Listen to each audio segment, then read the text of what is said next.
Hello, you amazing people out there, and welcome to the Amazing Action Comics podcast, where we are all about independent comics. I'm one of your hosts, Angel, with Phil. Oh, shit, I messed it up, didn't I? Oh my God, we taking a hiatus, and I totally screwed. John Pepe. Let's fucking go, Angel. Holy shit, I missed this. That's all right. Me too. You see what I did there? I What? changed my greeting to reference an upcoming comic book movie about two beloved characters returning to the screen. Venom 3, The Last Dance. Oh my God. Let's fucking go. I hate you so much. All right, guys. Now, instantly, you don't miss this. No, I don't. Welcome to the Amazing Action Comics podcast. As expressed before, we're really all about independent comics. You could probably just throw a dime out there and hit 1,000 billion podcasts of mainstream stuff and news because there's just so much of it. But we want to represent. We want to represent the little guys, the guys that don't get a lot of the coverage and footage and all that stuff. So yeah, that's what we need to do. We're going to do that.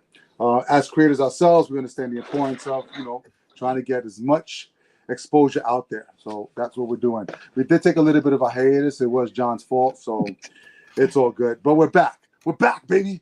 We're back, baby. Got some stuff. So yeah, we've got some comics that we're going to review this week, along with a little bit of news. Not too much news before we get into our reviews of our comics. So the first thing we want to start off with is, unfortunately, just as we're getting older, there's more and more creators leaving this world. So we had Donald Perlin, who passed away, I think, on May 14th. So not too long ago. I mean, he was 94 years old. He wasn't currently actively doing anything. But for those of you that did see Bloodshot, the movie, or read the comic, he was one of the co-creators. He did a bunch of stuff in mainstream as well. I think Werewolf by Night, also some Moon Knight stuff as well. So yeah. Co-creator of Moon Knight, right? I think so. Yeah. To illustrate in Werewolf by Night. Yeah. So I mean, obviously, you had Moon Knight on Disney Plus. So I mean, not just for comic geeks, but even newbies or noobs that don't even read comics or anything like that have seen the shows or even seen Bloodshot the movie. That's the only exposure to it. This is somebody who had a hand in making that character. Really good, like kind of old school, 70s style artist. Just competent line work, great storytelling, and again, a very sort of no frills style before style became thing, before image became, everything. And but it was great that he did get a chance to work in that realm with Bloodshot and co-creating that. That's something I always forget, that he actually co-created Bloodshot. Yeah, that was probably one of the characters that put Valiant on the map as well. Yeah, really popular. I mean, there's still stuff coming out from Bloodshot. So, and I've read a couple of the some of the series, so it's pretty good. So yeah, just 94, so it's a long life. Yeah, let him keep joining up in heaven. It's all good. Okay, cool. As far as like more independent news, not much on that realm, except we were talking before the podcast, and we're looking at the rest of the year in regards to what movies are coming out and possibly influenced, and maybe even in the future influenced from independent sources. So the only thing that we could think of that's coming out this year is that Bill Skarsgård, The Crow, which I'm still kind of on the fence on, man. Because I have thoughts too, Angel. I have thoughts too. Oh man, even though Brandon Lee wasn't true to the source material, it was probably as close as you can get to the source material, just honoring it. And this based on the trailers, like I said, I'm of two minds, because this further pushes a part of the narrative that was added for the Brandon Lee movie, the original 94 movie, in the fact that the murder is premeditated versus and there's a connection to them, right? And then the boss fight kind of stuff, again, not in the comics. So this seems to really further solidify the deeper connection as to why they were singled out and killed, and not making it a random act, like the original. Yet tonally, this looks bloody and gory and violent as hell, and almost like spiritually or visually, in some ways, does remind me a lot of the original, more so than the Brandon Lee. So like I said, I'm of two minds of this. I'm of two minds. Well, I'm going to have to see it, because I think what really drew me into the Brandon Lee stuff was, that connection to the music, Yep. the whole atmosphere that was created within that movie just felt like the book just coming to life. Yeah. And, take apart some of the liberties that they did with the story. It just felt like it was really closely connected to the material visually. It's this new visual of this new Crow, and I know that Crow isn't one person; it's a title that's carried on. Right. But I think this Crow is supposed to be the same. I think they're still going with the Eric Draven thing. yeah. Again, it's weird. It's like, so the original is like a Hollywood version of the original comic, right?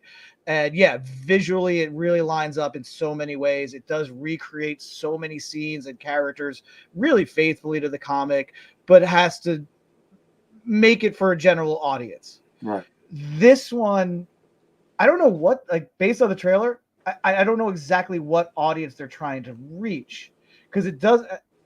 Now, look, I'm not a contemporary young audience. I'm not into face tattoos and things like that. But I think that's what that's the young age they're trying to reach versus the 20-something year olds we were in the mid 90s, right?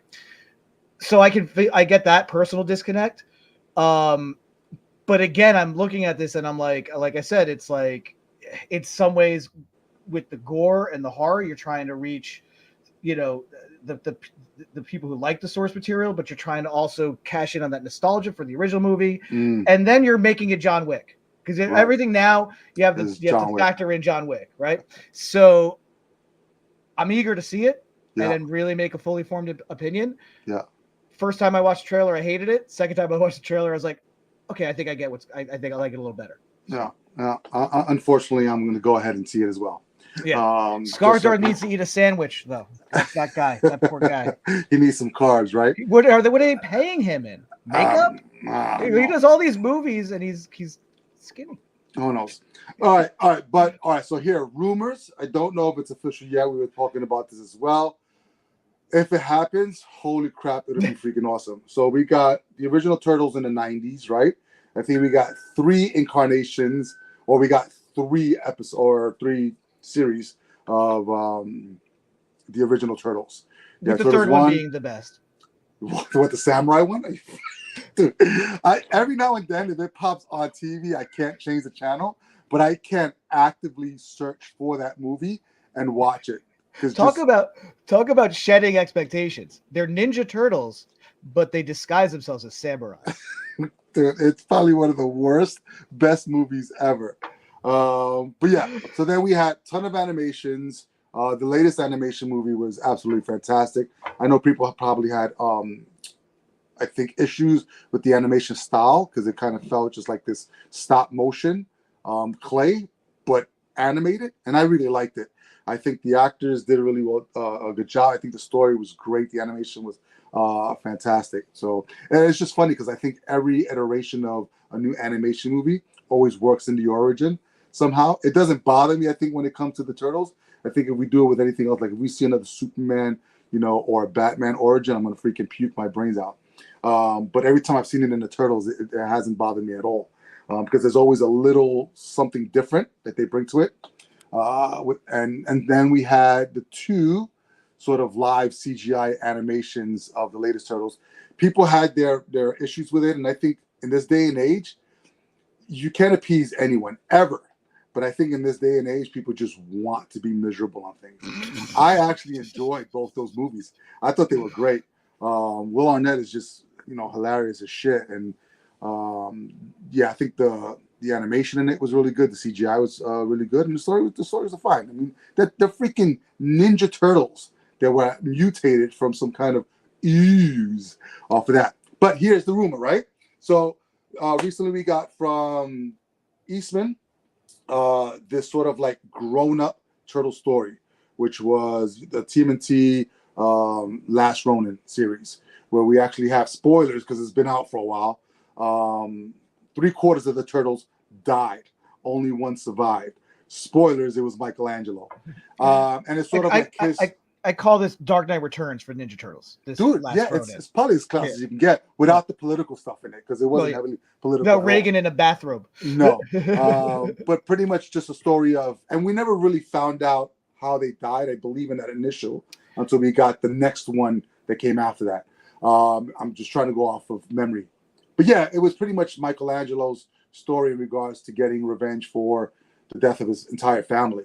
We got April who survived, and then later on we get the Lost Years after that, and then now we've got a next generation of turtles that are coming up in Michelangelo's death, but April's daughter, who's also Casey Jones, is raising these kids, or these turtles, as their own. And we're sort of like getting that next generation. But as far as what we understand, the rumor is that we may be getting a TMNT Last Ronin live action film, which would be freaking awesome. And it possibly may be rated R, which would be even more awesome, because that means we get to see blood and death, like it was meant to be. And I think this Last Ronin series was actually a lot more of mature content, because if we look at the continuity of the actual current series of Teenage Mutant Turtles, it's still written for like a general audience, so that, you know, kids can pick it up and adults can pick it up. But I think the Last Ronin just handled a little bit heavier material in respects to, you know, who should be reading it. Do you remember if Last Ronin takes place in the original Mirage continuity, or is it the current IDW, or is it its sort of own? I think it's its own thing. Yeah. Yeah, because they go back in time on it. I don't think it's part of continuity in anything. I think it's sort of. Do they like go back in Elseworld. time and become samurais? Yeah. With the fact that they had helmets to fit their heads was even more amazing in that movie. But don't knock it. It's an Elseworld, I believe. Okay. Because there's nothing that's going to happen after that's going to be part of continuity. Right. And what's going on right now. But except whatever's within the Last Ronin. Correct. Correct. So yeah, because some of the things that I've heard attached to this film rumor, which I thought was more of a confirmed thing. I don't know. I haven't really looked. It could be. But we haven't seen anything official. But we don't know it. Just like maybe one teaser image, if that was even legit. I can't even remember. Yeah. But some of the buzz about it is. Dude, I've seen teaser images for Batman 4. Yes, exactly. And it doesn't even fucking exist. Yeah, exactly. That's a whole other thing that's plaguing YouTube. And oh my god, I hate people so much. So it might be wishful thinking, but it also might be part of this announcement. I can't remember the idea that this movie would take place in the original trilogy movie continuity. Now we talked about this before, and I know there was that one animated movie 20 years ago or so that referenced the original trilogy. Right. Like you had, like, I think the samurai costume and the trophy case. You had the trophy case with all the Easter eggs. So I think that would be a great idea if this Last Ronin was a true sequel to the 1990s live action series. And then it opens up opportunities like, who was the voice of Michelangelo? Wasn't that Corey Feldman? Was he Michelangelo? Or I don't remember. I know he was one of the voices. So you bring him back to do the voice. And yeah, but the only issue that I have, that would be like bringing back the original cast from X-Men 97. A lot of them are great, but Rogue to me sounds off. I mean, she's a lot older now. So it sounds like an old Rogue. Yes. But that just may be. So I don't know. It is. I think the only problem with that is that I think visually you wouldn't be able to emulate the same. And if you did, I think it wouldn't fit for this movie. I think also the material is not for the audience that watched it back in the early 90s, because it was kind of campy. Sure, but that audience has grown up. That's us now, right? I agree. But I think the tone will be completely different.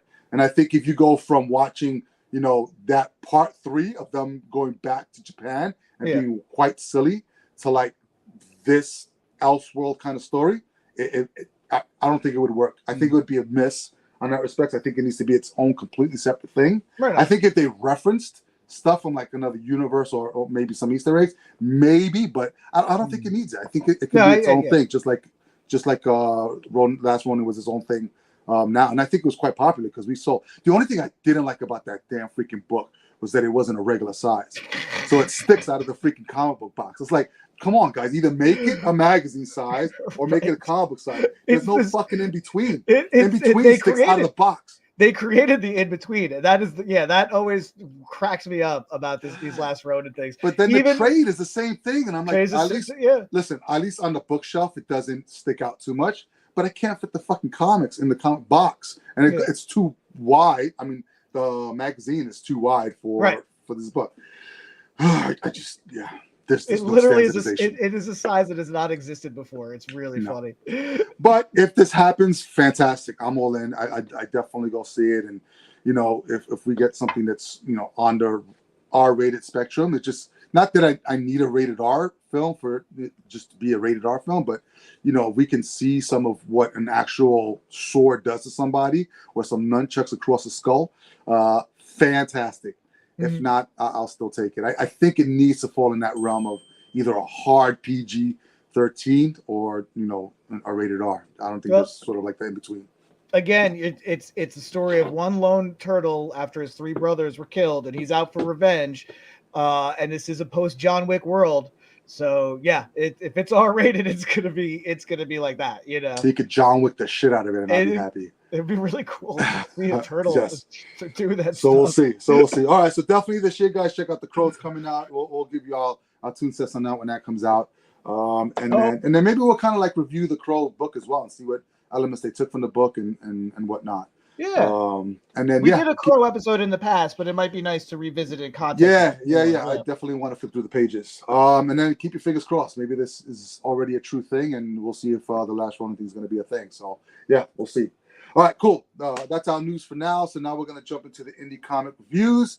We're going to start with John. I know he has 2 books, and I have 2 books, so we'll kind of tag team this. So why don't you go first, sir? What do you have up? I have from Dark Horse Comics. It is called Heart Piercer. There we go. Look at that. The focus is really wonky here. I'm not going to mess with it right now. So Heart Piercer from Dark Horse. It is written by Rich Douek, illustrated by Gavin Smith, colored by Nicholas Bergdorf, letters by Justin Birch, and edited by Connor Knudsen. You also got Newt from Aliens? No, it's I don't know if it's with this guy, but it was an old thing I think Wizard did where somebody was named Knudsen, Knudson, on their staff, and it was like they would call him Matt, quote unquote Knut Knudsen, right? So I just was ripping on that, but no, not Newt. It doesn't say that in the credits. It's not Newt. Gotcha. Also as a designer credit for Christopher McRae, a pre-press credit for Darby McCann, and a digital art technician credit for Anne Gray. I just thought those were interesting to point out there. So the Heart Piercer is actually really cool stuff. This is very much, this plays on a lot of basic tropes that you're already familiar with going in, and does it really well. Almost like how when George Lucas did Star Wars A New Hope, he was pulling from a lot of different mythological and sci-fi, Flash Gordon type sources, things like that, things that are universal that so as a viewer, since you're diving right into the action, you kind of get a sense and a familiarity of what is going on in the situations with the characters because you've kind of seen them before. And this is no different, but this is more in a medieval fantasy sort of realm, where basically your lead character, she's basically an assassin, and it looks like she is tasked with finding and killing all mythological creatures that existed in the world for her, her liege, her king, who she is also enamored with. And you kind of come into her on her final assignment. She kills a unicorn and cuts the horn off to present to him, and she thinks this is where he will, acknowledge that he also has feelings for her, which she firmly believes. He calls her the Heart Piercer because she never misses with her killing blow. Saying she hopes he's the one that will now pierce her heart with this treasure of the unicorn horn. And then, of course, he turns into some demon and stabs her through the heart with the unicorn horn right at the beginning of the story, and leaves her for dead. And basically what has happened is she has now, because of the work she has done for him, she has left the world open for for him to pull malevolent mythological creatures from the other worlds or other realms into our world, because she has successfully, under his watch, basically wiped out all the benevolent, the protecting magical creatures like the unicorns and stuff. So now you basically have this invasion of creatures on man's world. She does die, but then she comes back, and she doesn't know why she came back, how she came back. But when she comes back into a world that has now been decimated by these vampires and werewolves and all sorts, cyclopses and all sorts of beasts and stuff. And so she basically, as most of these sort of quest stories do, the hero wakes up, they are now reborn, they have transcended, they discover they have these new powers. She has the unicorn horn. That is now her weapon. She meets an old man who is protecting his niece from a gang of marauding, werewolves, takes them out, and now you have your little trio set up to go on the quest. And again, her quest is to sort of find the answers she's looking for and exact the revenge on what was done to her.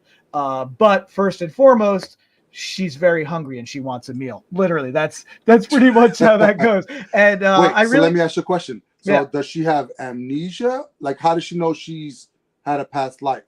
So she knows she knows she died. She knows that she was stabbed through the heart, pushed off the castle into the river, and then woke up in the water, black beam of light or whatever, but doesn't have like a memory of anyone you are died and now you are going to be reborn to go on your mission. Like, none of that has happened to her in her mind. So she's like, I know I died. I stopped breathing, and now I wake up in the water, and now I discover, now holding the unicorn horn, and now I discover that I have like powers that I didn't have before. So in that sense, it is very basic, because it does leave room for discovery on details down the road, right? To fill out the narrative. And again, it helps to just sort of that's one thing I liked about this, is that everything is so like, okay, you've seen this before, it, so I can just motor through and move on the narrative and just tell the story and get to where I want to get in that first issue. I'm only asking because it's very rare that a character knows that something happened to them, and then they proceed forward. As a third party viewer, we know what's going on from the outside of the story, so we would have known that she died. So that's why I'm asking: does she have amnesia? Like she's narrating the story. And she's narrating the story. Yeah. And so basically it's the way she's remembering it. So it's, I killed this unicorn. I was hoping this would solidify our love. He stabbed me through the heart and threw me into the water, into the ocean or whatever. And she doesn't know how she came back. I blacked out. I woke up. The world's been decimated by Draculas and werewolves. I think she just had too much ale. I got knocked out. It sounds interesting though. So no, you see, I mean, like you see it, like you see the act happen of him killing her, and it's all in there. It's just not very fleshed out, and I think again to leave room to flesh it out later on, but just kickstart your narrative. So cool. So it's not like there's an amnesia thing. It is, she has a through line on her life, right? Okay. She just doesn't know who resurrected her and why. And how's the art style? Does it match? So the art is great. I actually really, really love Gavin Smith's art in this. It really captures that fantasy realm, but like with a very sort of superhero comic booky style. Yeah, like it's really good. The colors to me are a little too dark, right? In some respects, where the art doesn't get to shine as much as I would like it to be. I would really love to see the black and white on this, because I think the line work here is incredible. I'm not saying the colors are bad, but because the colors are actually really good. It's a really nice color palette, but it could be a little lighter. Yeah, sort of like, again, how I've talked about how the current animated movies, especially like the DC stuff for the last 10 years, has that weird blue shade over it. Yeah, it's like, cut that blue shade out. Give me something a little more vibrant that pops. All right, cool. All right, so Heart Piece are from Dark Horse, yeah? Heart Piece are from Dark Horse. Check it out. Good stuff. Wonderful. Cool. I'm gonna be short and quick. So Monolith, definitely picked up this cover because it's Todd McFarlane, the Todd father. Yeah. So if you're a fan of Spawn, Monolith is a character that came in. I believe his first appearance was issue 312. So this is basically a 3-issue miniseries on his origin. He was, recruited by or taken in by Omega Spawn, who wanted to get rid of Al Simmons, our regular Spawn character, and then they ended up becoming pals together and defeating the Omega Spawn in the regular Spawn series. Spoilers. So yeah, basically you got 3 issues of just his origin and where it's going. The art is pretty cool. I mean, you've got it's funny because I opened it up and I was like, where the hell's Todd McFarlane's name on script and plot? Because it's not there. He pretty much has his name on everything. As far as like the main books, you got regular Spawn, King Spawn, the Scorched, Gunslinger Spawn. Now you got the Sam and Twitch detective comic, which is excellent, by the way. So if you like detective comics, it's really just about Sam and Twitch. There's no Spawn element to it. It's a true like crime detective book, and I love it. And I love the dynamic between those 2 characters. Mm-hmm. So you might want to check that out.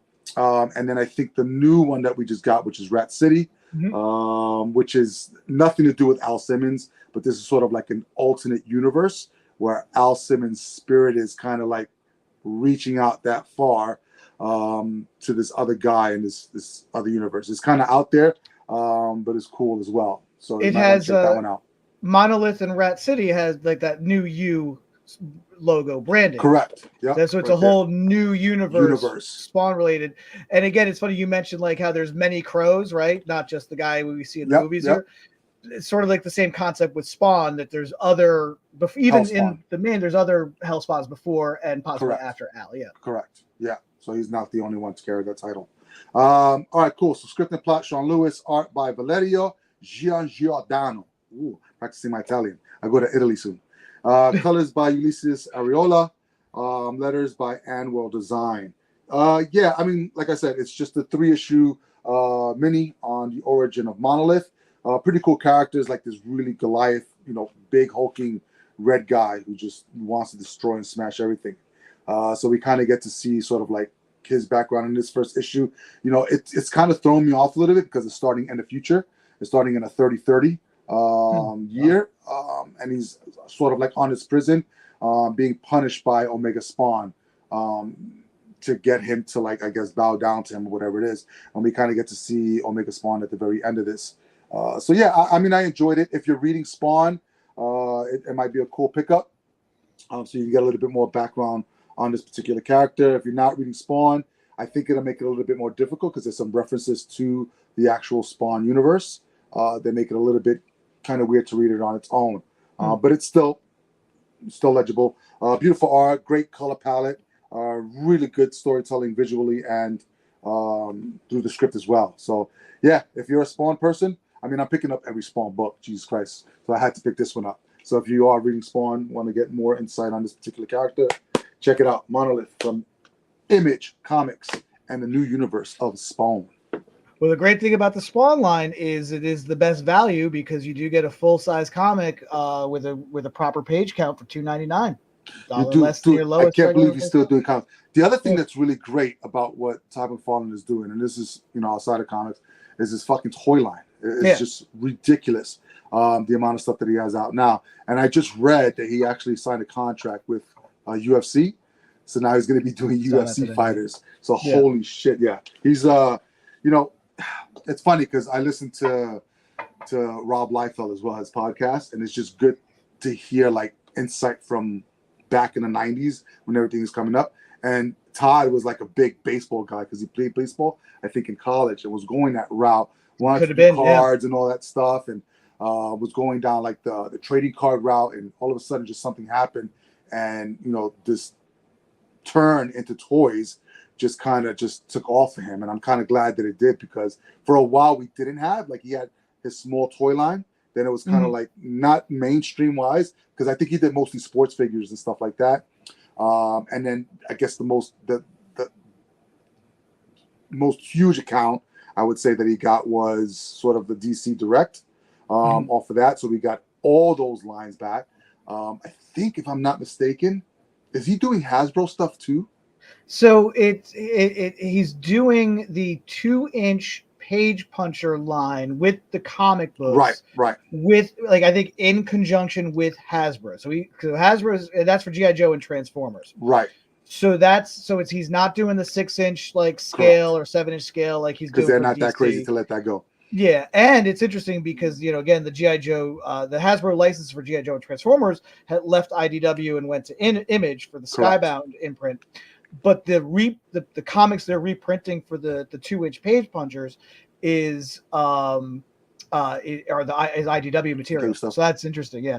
But yeah, great point. Like, one of the things I love about Todd is that he's kind of a fan first. He's definitely a businessman, but he's a fan first, and he's a fan of his own stuff, right? So he was determined to make Spawn a household name once he realized that he had the capability to do so. And the toy company, which started as Todd Toys, was designed to make Spawn action figures and help Spawn become a household name. And then it was opening that brand with the Movie Maniacs and the starting lineup stuff and all the sports stuff. And then you're right, when he got that DC license, it just blew up for that toy line. And look, not every brand, every line is perfect. There have been some serious misses with the McFarlane stuff. Yeah, we spoke about many. Yep. But boy, when they hit, man, they hit. And aside from a couple missteps for, I think, certain reasons that happened that we don't really know behind the scenes stuff about, price point, just like with his comics, Todd really does his best to keep those DC multiverse figures at a competitive and affordable price point compared to what Hasbro has been doing with their 6-inch G.I. Joe classified Marvel Legends line. Remember, Todd's figures are 7-inch, and he's trying to keep them at a $25 price point, or $19.99. If it's more than the 25, you're getting something extra with it. Yeah, if you're going to the big box stores, you're getting them for definitely cheaper, especially if they've been on the shelf for quite some time. But yeah, I mean, as long as he keeps doing what he's doing on that front, it's going to be around because the quality is great. And we've spoken about his missteps before privately. I mean, just molds that shouldn't have been reused for certain things, but it is what it is. When you're on a budget or timeline, things need to get out there. But for the sheer amount of volume that he's doing, I think the quality is great. And the fact that he's got the Hasbro page puncher stuff, he's got the DC Direct, he's got his own Spawn stuff still coming out, he's got House of Dragon stuff coming out, now he's got this UFC stuff coming out. It's just it's fantastic. And again, the resilience, the man who could have went bankrupt with some really ill-advised sports memorabilia purchases, and is still managed to have his empire, But it's all good. More power to the Todd father. More power to the Todd father. And you know what? I'm still holding out. I believe wholeheartedly, before I pass and go into the next life, that we're going to get another Spawn movie. And we're going to get something that's really, really, really just in this century when it comes to the actual CGI. Because I remember seeing that movie. It was me and my brother, it was a midnight showing of it. And I think we were like half asleep. So it was like the best shit ever until freaking, what the hell's his name? I can't even remember his name now.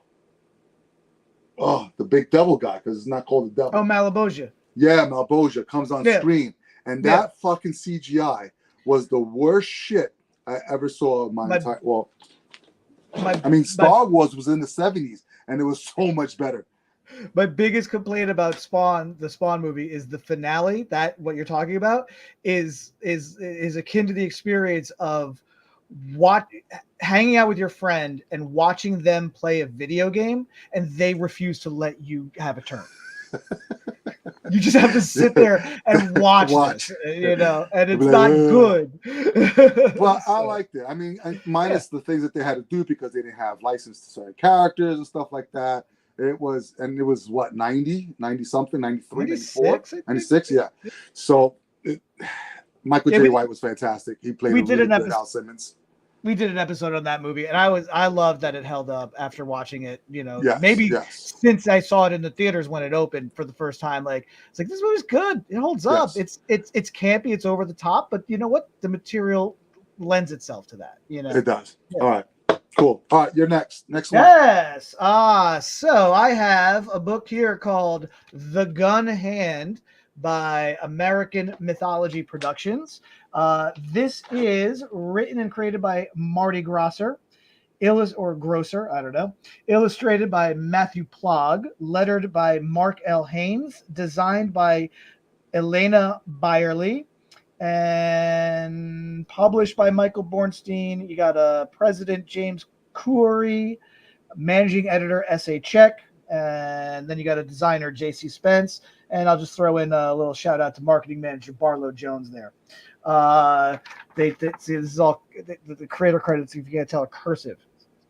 We don't know how to read cursive anymore. It's very hard to read. So or write it. Yeah. So this was a nice little surprise. So American Mythology Productions, they do a lot of things like they do a lot of sort of like horror movie comics. They'd had a Night of Living Dead comic recently. I believe they're the ones doing like the Fright Night comic and the a lot of other stuff like that. They have one coming out for Hatchet. I don't know if anyone knows that movie, Victor Crowley and all that.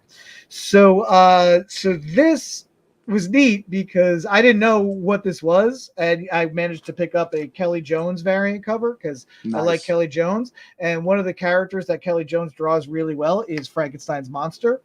In fact, having to finish Bernie Wrightson's work on, I think it was called Frankenstein Alive, written by Steve Niles, I believe. Bernie Wrightson passed away while doing it, and it's a sequel to Frankenstein, and Kelly Jones finished out. So that's funny because this is yet another sequel to the original novel Frankenstein. So basically, Marty Grosser decided that he always wanted to tell his version of how that original novel continued.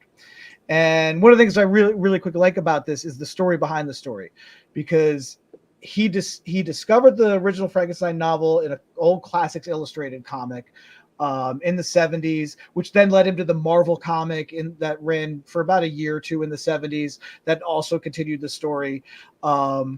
He had helped a friend of his do that person's creator-owned indie comic.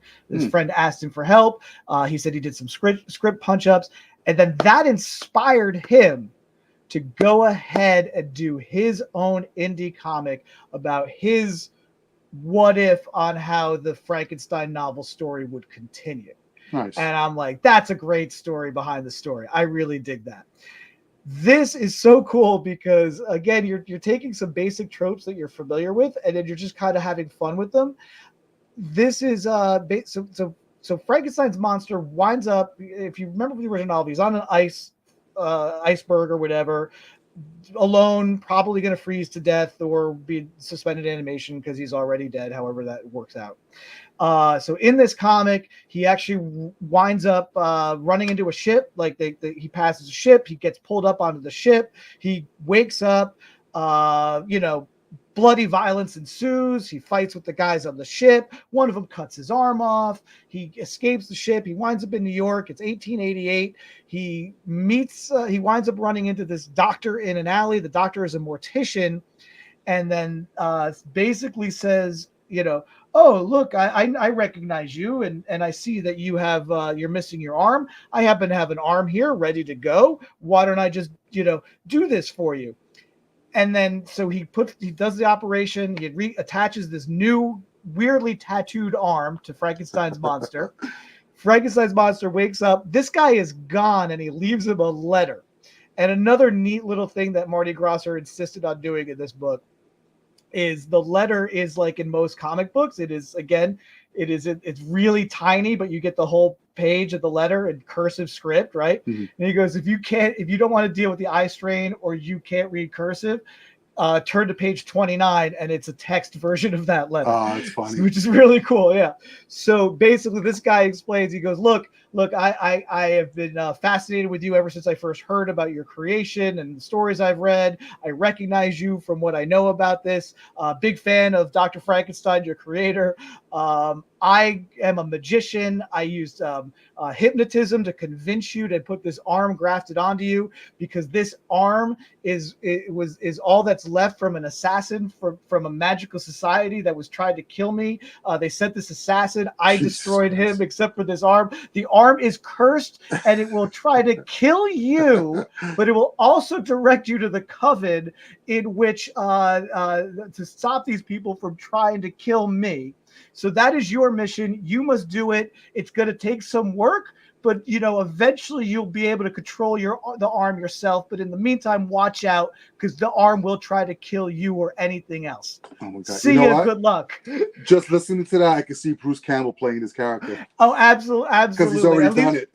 At least for the Doctor, yeah. So basically, he is now has to go out west, because the arm not only is it trying to kill him, but is trying to get him out there, to get this coven, because that's now the mission. And it's Cowboy Frankenstein's monster, which we've seen even recently in like West of Sundown and other times. But so much fun, so ridiculous, especially where it's like. And God bless Marty, because he doesn't care. He just wants to tell this story. But it's all like it's all of these things, that these rules are just plot driven rules. That's right? Funny. It's like it's not enough that he's just a cowboy Frankenstein. But I need to have some sort of dynamic and some let's just make the arm be the but it's very much the relationship between Owen the Barbarian and Axe. Right. Barbaric, right? Does the arm talk to him though? No. It's just like Thing from or Bruce Campbell's head, but it's still attached to him, and it's so it's so good stuff, man. The Gun Hand. I gotta really give a shout out to Matthew Plogg's artwork. Mm-hmm. And it looks like Matthew also did his own colors. Nice. So, and again, I mean, this is what I'm talking about. Great, real sort of genre detailed line work, very comic booky, but also really lends itself to the show, but really bright, vibrant colors. It's almost the same color palette as Heartpiercer, but that blue shade has been lifted off, like I was talking about. The colors really pop. So yeah, this is really fun. I really like this. I always have a problem with American Mythology, because it seems like they have no sort of discernible publishing schedule. But this at least tells you that the second issue will be in 2 months.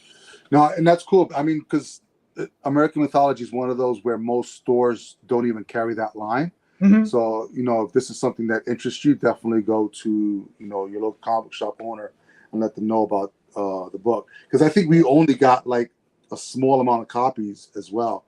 And I think that's one of the things that I think Len is really good at, is that sometimes he'll pick these obscure things and get just enough where there's an audience for it. And I think they might sell out, actually, just the way that you described it. I'm like, fuck, now I want to read that book. We did actually, I think, wind up with more of these for the shelf than Heartpiercer, believe it or not. Well, we had more of those than Heartpiercer.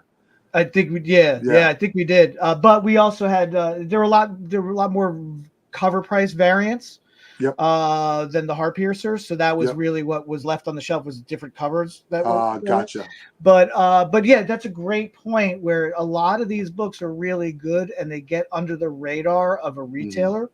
So if you hear about these books, just go to your LCS and tell them, like, yeah, I want to get in on this. I want to get this, because I know that this is something that it doesn't get heavily ordered.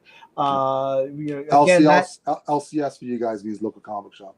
Yeah. God, I hope people watching this know what that is, Bill. But yeah, thank you for. I was thinking about saying that. No, they fucking know what it is. I'm being an ass. Oh, okay, good. I just thought you were being thorough, man. Yeah. But yeah, so that line of communication between retailer and customer is always very important, like we talked about. Yep.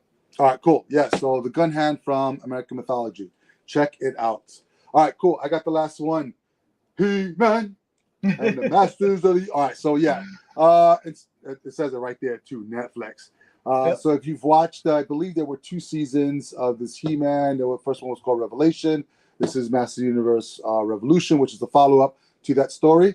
There are some elements from that animation in this book, but this is pretty much sort of like not an origin of Hordak, the guy that's on the cover, but sort of like an origin of Keldor, which becomes spoilers, Skeletor, and how he retrieves the staff, the Havoc staff. Really, really, really cool. It's been a while since I've read sort of like an origin on Skeletor that's been interesting, and sort of like there's an intertwining fate between these two characters, Keldor and Hordak, and how Hordak uses Skeletor for a while. And if you've seen the animation, you kind of know how it ends there. I'm a big He-Man fan. Every now and then when I'm like saying that word out loud, it should not make fucking sense at all, because you're literally saying He-Man, she-girl. That's basically what you're freaking doing. But it works. And it's crazy because I was watching, what was it, 80, was it 88, 87? That The live action, 87. The live action, I see, with Dolph Lundgren. I was watching it the other day because it's one of those movies where, like I said, I won't search to watch these movies, but if they're on, I won't turn them away either. And it was the first movie that I ever went to by myself, well, without an adult. It was just my brother, my cousin, and it was for my 13th or 14th birthday. And it was a double feature of that and Mars Invaders, or Invaders from Mars. Oh, yeah. And dude, it was like the best thing in the world to be able to, watch a live He-Man action movie on there. But yeah, just really good, solid art. If you've seen the animation, you're going to see elements of that story in here. If you haven't seen the animation, still worth the pick up, especially if you're a He-Man fan. Big fan of this. Even if you're not, just solid storytelling. The color palette, the art in it is just solid. Hordak was one of these characters that came later on that just was a really solid character, really scary, really powerful. And I think he was actually more of a She-Ra character, if I'm not mistaken, and then crossed over kind of thing. But yeah, so this should be another mini. I think it's probably like 5 or 6 issues around there. So yeah, check it out. This is Masters of the Universe, another Dark Horse comic. And I know we haven't been around for a while. There's been some titles that I know that I've been keeping up with, and new ones that I've picked up that are definitely worth mentioning. Besides the 4 that we gave you this week, I Heart Skull Crushers. If you're a manga fan, or even not a manga fan, this is more like American manga, because it's not written from right to left. You still read it left to right, but it's sort of like that manga inspired. A really cool story about, this girl who wants to enter this tournament and is sort of like a lone wolf, or an outcast, I should say, where nobody wants to be around her. It's sort of like Mad Max meets, manga, which is crazy because everything is done with like sales of water and stuff like that, because they're in a dystopian future. But they have this game that kind of unites everybody, and you basically kill people in the arena, but you have to do it in a team. They all have different positions, so it's basically a girl trying to put this team together by kidnapping people, by making trades with them, so that she can make it to these world championships. It's a lot better than I'm making it sound, so you definitely want to check it out. Barbaric just came out with a new miniseries as well. If you've been reading the Barbaric series, just fantastic. You got Owen, this barbarian who's cursed to walk around with this bloodthirsty axe that actually talks to him and gets drunk. And it's named Axe. It gets drunk on blood, which is fucking fantastic because he starts to slur his words when he has enough blood. And Local Man is another great book, especially if you sort of like that 90s trope on comic heroes by Tim Seeley. Really, really, really, really cool because it's a dual comic in one, where you have the contemporary story being told, which is the now on one side, and then you flip it over and it's Tim Seeley art and story, sort of drawn in that 90s style and kind of written in that 90s format as well. Just really cool and clever. Nice. Probably one of my favorite comics now. It's great. Oh, good. Yeah. Oh, it's great you mentioned Local Man, because that's also Tim Seeley with Tony Fleecs. Yeah, Tony Fleecs has a great new series. Second issue just came out that we didn't get to review the first issue, Uncanny Valley. If you like the plot holes or something epic, but kind of want something that's a little more, I guess, Who Framed Roger Rabbit-esque. I don't know. Check out Uncanny Valley, written by Tony Fleecs. Tony Fleecs also is the writer behind Stray Dogs, which is a miniseries that I love from a couple years ago. He has a new ongoing with same artist from Stray Dogs, Trish Forster, called Feral. That is basically Homeward Bound with cats meets Night of the Living Dead / Walking Dead. And this is 2 issues in. Don't get attached to any of these characters. It is done really well. I know you're not a big fan of the anthropomorphic. I'm not either, especially when they are doing humanistic qualities. Every now and then certain things shine through, like Good Boy or whatnot. What I like about this is that even though these cats are talking to each other, they're not talking to humans. That's only right. So it's like when you hear, same thing with Stray Dogs. It's like when you hear a dog barking, it's just translating that, like our friend AJ used to say about the language in Star Wars. It's Aurebesh, but they translate it to English for your convenience. Right. So it's sort of like that.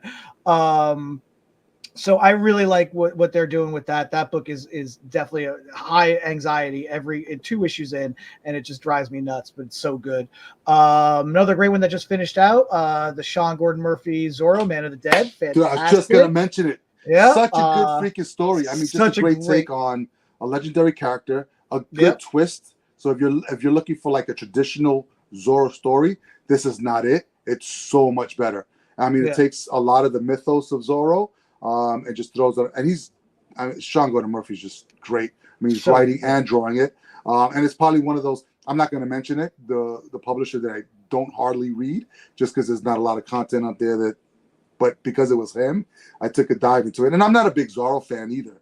Or kind of like fantasy fan, but I could not wait for each issue to come out. And it finished really, really well. Kind of left it open for possibly more stories, but completed enough where I was satisfied that if we don't get anything, I'm cool with it as well. Yeah, absolutely. And if you like those classic characters, there are other new takes on these classic characters. Dick Tracy just came out from Mad Cave. They have the upcoming Flash Gordon, as well as a Gotchaman / Battle of the Planets. If you were able to make it to your LCS on Free Comic Book Day, they did have an offering of Flash Gordon for Free Comic Book Day. Really good preview there. Really excited about that one. Over on the end of Dynamite, New Jersey's own Dynamite Comics, they have a new Space Ghost relaunch written by David Papoose, which was apparently really well received and was really good, solid, classic character, just in a modern, updated story. So yeah, a lot of good stuff that's been coming out and a lot of good stuff coming down the pike. Again, I know the anthropomorphic thing, but there was a series just finished out called Beneath the Trees Where No One Sees, written and illustrated by Patrick Horvath, who comes from the world of animation. Great serial killer story, but again, it's in this weird sort of, yes, it's anthropomorphic where the animals act like humans, much like, again, like Good Boy, but there's also animals that act like animals in it, so it was a little weird. If you could just kind of strip away the animal trappings and just kind of get into the story about a woman who's a serial killer, but doesn't want to interrupt her idyllic town life, so she goes to the city, she abducts strangers, kills them in the woods, cuts them up and buries them. But then somebody is wise to her and they start killing people in the town to frame her. So now she has to stop this other serial killer so that she can restore her life and go back to her killing in peace. So great 6-issue miniseries. Highly recommend that. Nice. All right. Well, there you have it, guys. So we are back and we're coming up on half a year now. It's going to be June in a couple of weeks. We've had some really great stuff that's come out this year. We're hoping that the year finishes off strong with some indie comic stuff, which would be fantastic. So if you like what you've heard, please subscribe to the podcast. Better yet, tell 100 people, get them on here as well. We love coming back every single week and just really exposing content that's not really out there. If you want to join us, you're a creator, have something that you want to promote, amazingactioncomics.com/podcast. Fill out the form. We love to have you on, talk to you. John and I would just ask questions and, have it shown to millions and billions of people. Maybe not that much, but yeah, you know what I'm talking about. If you go to the amazingactioncomics.com site right now, you're going to see that it says, stay tuned. We have some really great stuff that we're kind of like wrestling with in the back now. And we're going to be relaunching really, really, really soon. So yeah, just check back for updates on that. And I'll definitely make an announcement when the new website is up. On the podcast as well. As always, please, please, please support your local comic shop. Without them, we wouldn't be able to do what we do best and love most, which is read comics and talk comics, regardless of whether they're mainstream or independent. We love them all. John, where do you get your comics from? Well, I get my comics at The Joker's Child in Fair Lawn, New Jersey. And you know what? The best representation of the Joker's Child that has happened since we've been off the air is a local New York station, WPIX. Had a reporter named Ben Aaron come out to the Joker's Child. He spent about 2.5 hours at the store. He made it into a awesome 8-minute segment that aired on their morning news show back in March, I believe. It is such a great representation of the store. Len is just so great on camera, and just a really cool look at something from a guy who admittedly has never been into any of this stuff, but had such a good time at the store. This doesn't happen. He actually brought his family back to the store to shop because he really liked the experience at the shop when he was there to do the piece on it. You can find that piece on YouTube. Search PIX11 with no space, Joker's Child, and it's titled Ben Visits Local New Jersey Comic Shop. It's an 8-minute thing. Check it out. Wonderful representation of the Joker's Child in Fair Lawn, New Jersey. There you go, guys. Definitely check it out so you'll be a little bit closer to us. If you're in the neighborhood, stop by, come say hi. If not, please visit your local comic shop and support them. All right, kiddies, until next time, please, please, please be amazing, stay amazing, and read something amazing.